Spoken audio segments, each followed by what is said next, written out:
রক্ত দিয়েছি, তোমরা প্রয়োজনে গাম জড়াতে রাজি আছো কিনা? আমরা সেই উৎসাহকে, আমাদের সেই বাজার, বিয়া শাদীর অনুষ্ঠান, সামাজিকতা, পরিবার, ব্যক্তি জীবন, কোন জায়গায় আমাদের ইসলামের স্থান নাই বললেই চলে। সবকিছু শয়তানের ইলমের মধ্যে আমরা চলে গেছি। কত সত্য না সত্য না? কেন আমরা পারবো না আজকের এই লক্ষ লক্ষ মানুষকে বাজারকে অশ্লীলতা মুক্ত, দুঃখাবাজি মুক্ত, বেজাল মুক্ত বাজার করতে পারি না? আমরা সচ্চা ব্যবসাকে আমরা প্রতিষ্ঠিত করতে পারি না? আমরা কি মসজিদের মেম্বার থেকে গুস্তাখের রসুলদেরকে গাড় করে বের করে দিতে পারি না? আমরা কি খানকা দিয়ে মানুষের অন্তরকে ইসলাম করে আবাদ করে এই জমিনে আহলে সুন্নতের গাড়ি তৈরি করতে পারি না? আমি এই জন্য আপনাদেরকে বলতেছি যে কুনা বিশেষ নিয়ে যেন আপনারা চিৎকার না করেন। সাহেব কেবলা কোনো খানকা নিছক খানকামুখী পীর ছিলেন না, তিনি শুধুমাত্র খেদমতে খলকার পীর ছিলেন না, তিনি জমানার মুজাদ্দিদ ছিলেন, মর্দে মুজাহিদ ছিলেন। তিনি কেবল লং মার্চ নিয়ে ঢাকায় যান নাই, তিনি এই চকিগঞ্জ থেকে সিলেট পর্যন্ত যাবার পথে বাজার ঘাটে রাস্তায় যত অন্যায় অবিচার দেখেছেন তার প্রতিকারও তিনি করেছেন। তিনি ইসলামী চেতনা তার মনে প্রাণে সার্বক্ষণিকভাবে তিনি লালন করেছেন। কিন্তু আমি চাই, আমার এক্সপেকটেশন হচ্ছে আমার ভাই বিরাদরের কাছে যে আমরা যেন এক পেশে মুসলমান না হই। আমরা কোন রাজনৈতিক ইসলাম নিয়ে টানা এটাতে আমরা রাজি নই। আমরা পীরদের সন্তানদেরকে প্রতিষ্ঠিত করার ইসলামে আমরা বিশ্বাসী নই। আমরা মুহাম্মদুর রাসূলুল্লাহ মুকাম্মল ইসলাম আল-ইয়াউমা আকমালতু লাকুম দীনাকুম, সেই মুকাম্মল ইসলামের খেদমত গুজার হয়ে ইসলামের সৌন্দর্য এই মহাদেশে বাড়াতে রাজি আছি না? আছে না?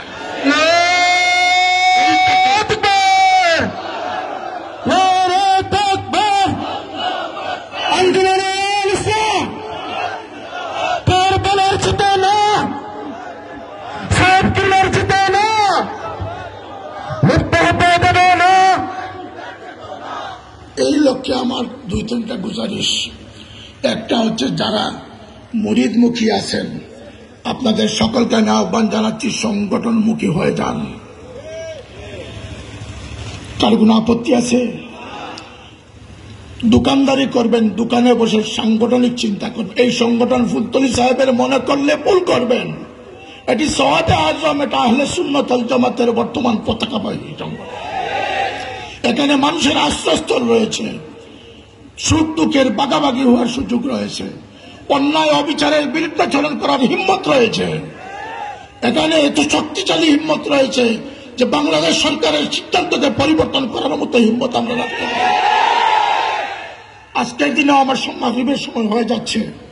এদের আমি মাননীয় প্রধানমন্ত্রীকে আজকের মাহফিল থেকে আহ্বান করছি, আপনার অগোচর হতে পারে আমি জানি না, এদেশের শিক্ষা ব্যবস্থায় ভারতীয় এজেন্ডা বাস্তবায়নের সম্পূর্ণ প্রস্তুতি সম্পূর্ণ হয়ে গেছে।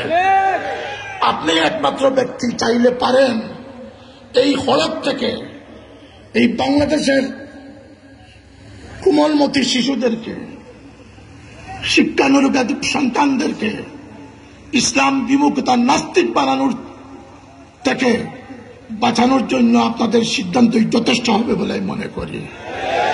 কারণ ডাপটি মেরে যারা শিক্ষা মন্ত্রণালয় দখল করে বসেছে তারা একটিও বাংলাদেশের এজেন্ডায় নয়, তারা ভারতীয় দালাল হয়ে বসে আছে। জানি না আপনি জানেন না, যদি আপনি জেনে শুনে এটা করেন তাও বলে দেন। এই স্বচ্ছতা আল্লাহ আমাদেরকে দিয়েছে। আমরা এই দেশে ইসলামী শিক্ষার জন্য লং মার্চ করতে পারি না, আমরা জান কোরবান করতে পারি। শিক্ষা নিয়ে ষড়যন্ত্র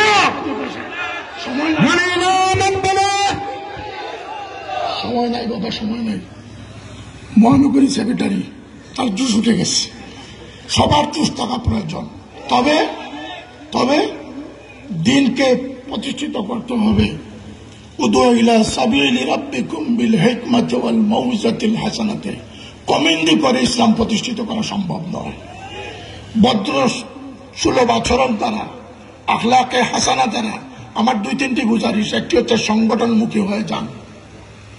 প্রতিটি নিজ নিজ ক্ষেত্র থেকে প্রিন্সিপালের চেয়ারে বসে ফুলতলি সাহেবকে ওসিলা বানিয়ে আপনি বেতন খাচ্ছেন, আর আপনার ছত্রছায়ায় সলাফিল্লাহ মজুবিরা আপনার ভাষার শিক্ষক হয়ে যাচ্ছে, এটা আমরা মানব না। আপনার কমিটিতে বাতিলরা অন্তর্ভুক্ত হচ্ছে, সেটা আমরা হতে দিব না, সেটা আমরা হতে দিব না। আপনি আপনার চেয়ারে বসে সুন্নিয়তের ঝান্ডা কায়েম করুন, আমরা আপনাদের সাথে আছি।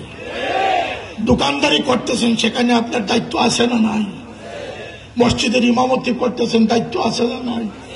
কিন্তু আমি চাইতেছি যে সর্বস্তরে নিজ নিজ ক্ষেত্র থেকে বাইসব যে যত হাত লম্বা স্বপ্ন দেখবেন, আল্লাহ আপনাকে স্বপ্ন পূরণ করাবেন করাবেন করাবেন।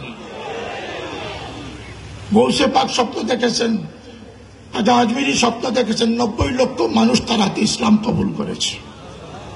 90 লক্ষ মানুষ। কিয়ামত হবে, কিন্তু খাজা সাহেবের নাম মিটবে না, কারণ তিনি স্বপ্ন দেখেছেন, লাখ বছরের স্বপ্ন দেখেছেন। তিনি তার মধ্যে, তার গদির মধ্যে স্বপ্ন দেখেন নাই।